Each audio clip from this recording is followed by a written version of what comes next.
All right, I thought I'd give a little video of this circuit I've been working on this weekend. I had a lot of things unknown when I started the weekend, and I've discovered and addressed a few things, and I'm at a pretty good stopping point here for Sunday afternoon, so Sunday night.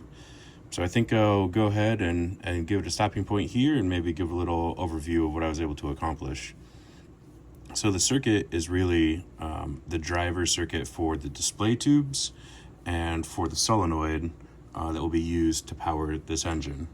Now the solenoid is electrically powered, of course, and naturally you need to adjust the timing of when that solenoid should fire.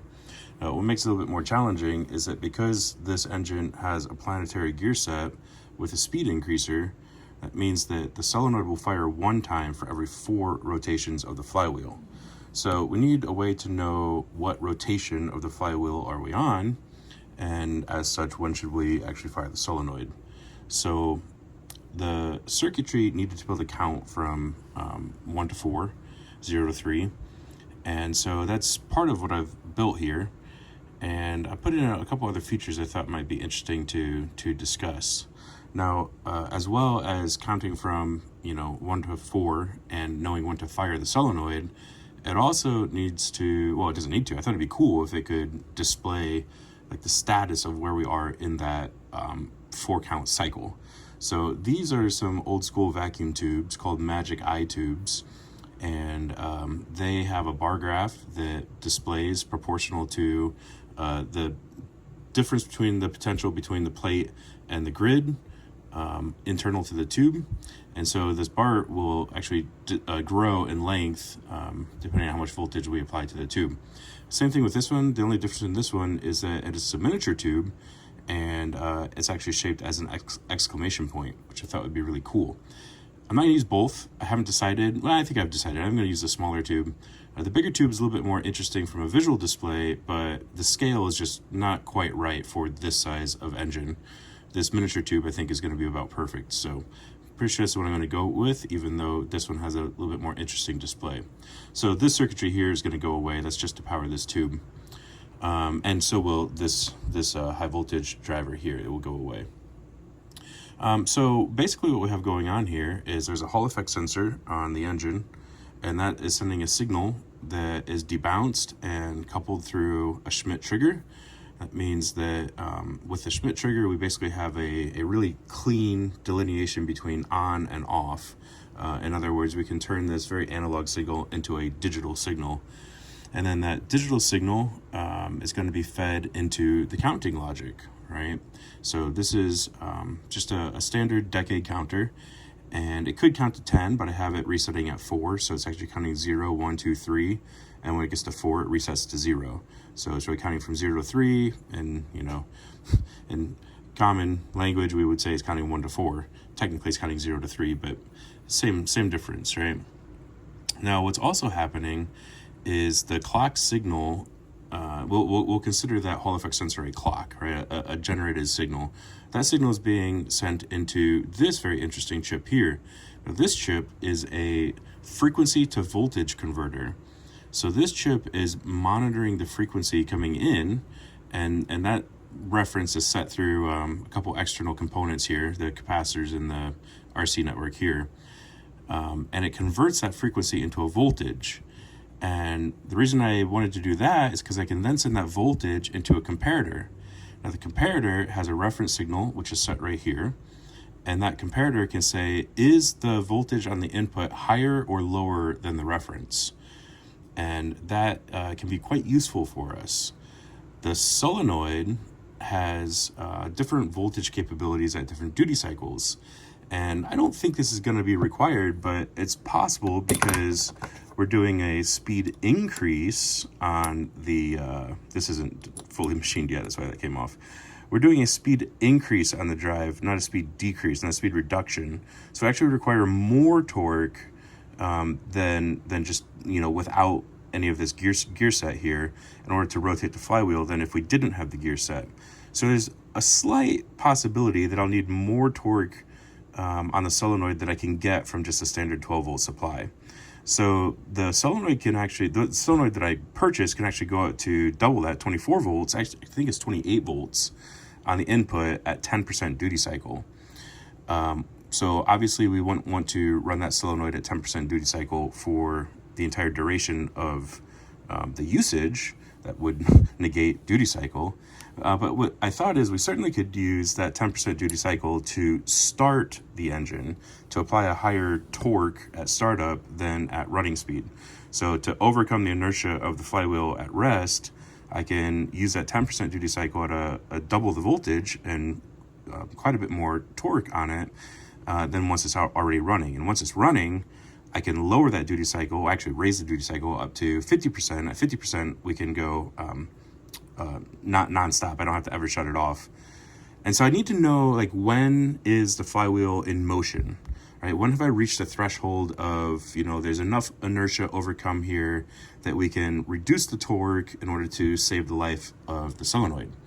And so by converting the frequency to a voltage and then comparing that voltage to a reference point, I can determine when should I change what duty cycle I'm operating the solenoid at. And so the yellow LED is representing, we would be at the high torque duty cycle, the 10% duty cycle.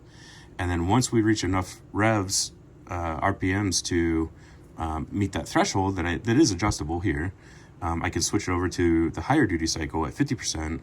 And, you'll see the green LED turn on. Now, you might be thinking, well, 50%, that's not 100%, right? But the thing is, once again, this is going to require 4 rotations of the back gear train here. I'm sorry, 1 rotation of the gear train equals 4 rotations of the flywheel. So I can only pull with the solenoid half of the stroke. So actually a 50% duty cycle is a 100% duty cycle on the engine. So operating at 50% duty cycle should be just fine.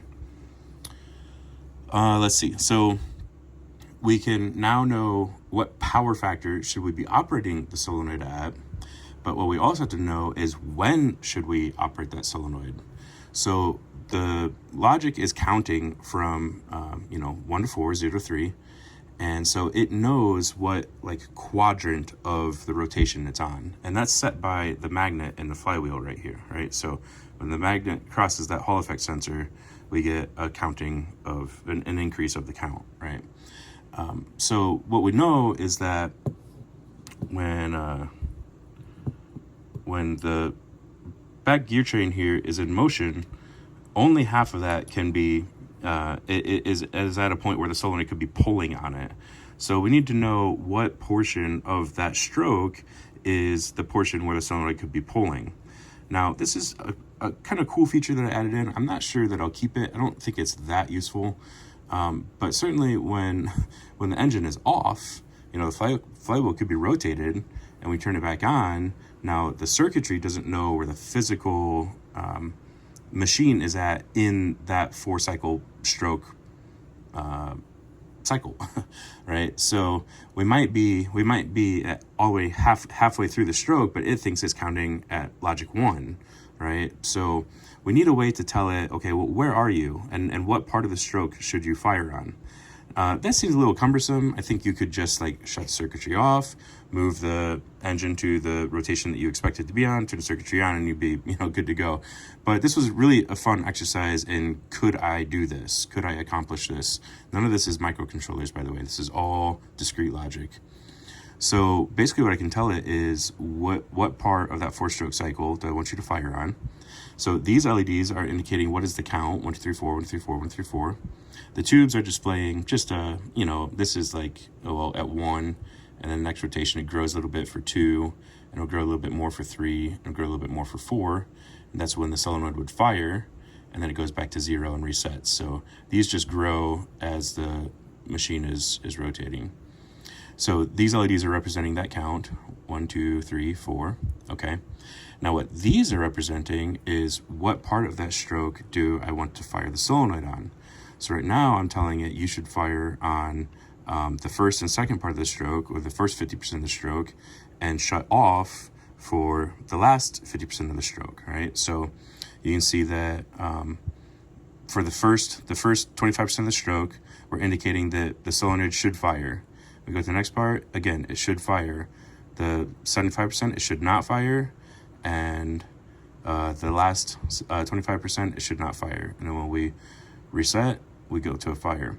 Now, this chip right here is just an OR. It's a quad 2-input OR gate, and it is ORing all of these together. In other words, we're taking these 4 sections and summing them into, okay, what is the signal that goes to the solenoid to say it's time to fire, right? So this one is essentially a sum of these, and you'll see that it's on for the first, on for the second, it's going to shut off for 3 and 4. Now, I can also modify that, like I said. So what happens if, it doesn't actually make sense that I could fire for 75% of the stroke, because you'd be literally fighting the mechanical mechanism itself. But I can show you that, so it's 3 and 4, 3 is still staying on, 4 it's going to shut off, come back to 1 and it's staying on, which is pretty cool. Where I think that could be useful, where we might actually apply that, is what if I want to say only fire for the first 25% of the part of the stroke that makes sense for you to actually be able to pull on it. You might do that for maybe the solenoid isn't fast enough to keep up, which I think it is.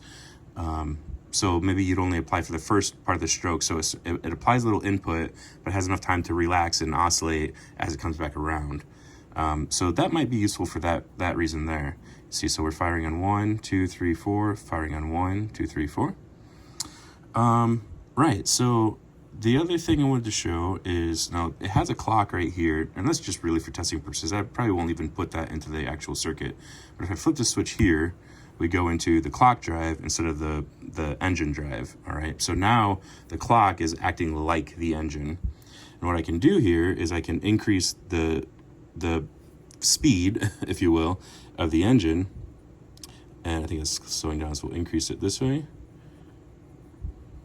You see it start getting faster. And there you go. Once we get past that threshold, now it's saying the RPMs are fast enough, you can switch to that higher duty cycle.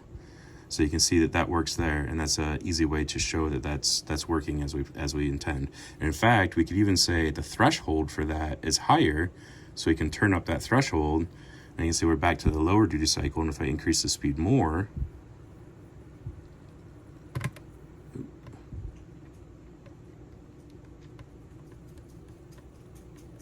there we go. Now we've reached that threshold again. You can see it's going quite a bit faster now.